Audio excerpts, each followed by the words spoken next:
একদা রোমের বাদশাহ হিরাকিলিয়াস তার সভায় বসেছিলেন। হঠাৎ তার মনে একটি প্রশ্ন জাগল।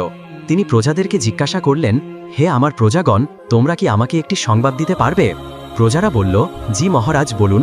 বাদশাহ বললেন, মুসলমানের সাম্রাজ্য এত দ্রুত বিস্তৃত হচ্ছে, তাদের নেতা নিশ্চয়ই কোনো সাধারণ ব্যক্তি নন। তোমরা কি বলতে পারবে তাদের নেতা কেমন? তাদের সাফল্যের রহস্য কি? তাদের সাফল্যের রহস্য কি? কিন্তু কেউই উত্তর দিতে পারল না।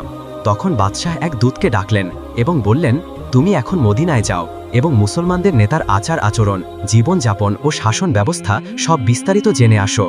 আদেশ পেয়ে দূত দ্রুতগামী ঘোড়ায় চড়ে মদিনার উদ্দেশ্যে রওনা দিল। অল্প সময়ের মধ্যেই সে মদিনায় পৌঁছে গেল। কিন্তু সেখানে পৌঁছে সে এমন দৃশ্য দেখল যা সে কল্পনাও করেনি। সে ভেবেছিল বিশাল রাজপ্রাসাদ দেখবে, অসংখ্য প্রহরী দেখবে, কিন্তু সে দেখল মুসলিম সাম্রাজ্যের খলিফা হজরত ওমর রাদিয়াল্লাহু তাআলা আনহু সাধারণ পোশাকে একটি গাছের নিচে মাটিতে শুয়ে বিশ্রাম নিচ্ছেন। দূতের নিজের চোখে বিশ্বাস হচ্ছিল না। সে লোকদের জিজ্ঞাসা করল, ইনিই কি তোমাদের খলিফা? লোকেরা বলল, জি, তিনি অর্ধজাহানের খলিফা হজরত ওমর রাদিয়াল্লাহু তাআলা আনহু।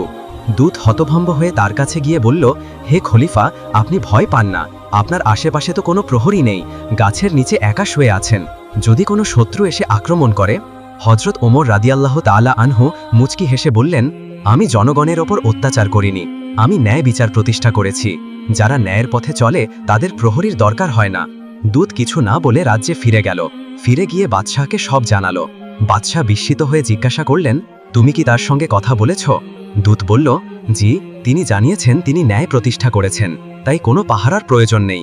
বাদশাহ কিছুক্ষণ চিন্তা করে বললেন, এ নিশ্চয়ই মহান জ্ঞানীর লক্ষণ, আমি তার জ্ঞান পরীক্ষা করব। তিনি দূতের হাতে একটি চিঠি দিলেন এবং বললেন, এই চিঠি ওমরের হাতে দেবে এবং তাকে একটি প্রশ্ন মুখে জিজ্ঞাসা করবে। আল্লাহ কোন জিনিস দেখেন না? যদি তিনি উত্তর দিতে পারেন তবে আমরা মেনে নিব ইসলাম সত্য ধর্ম। দূত আবার মদিনায়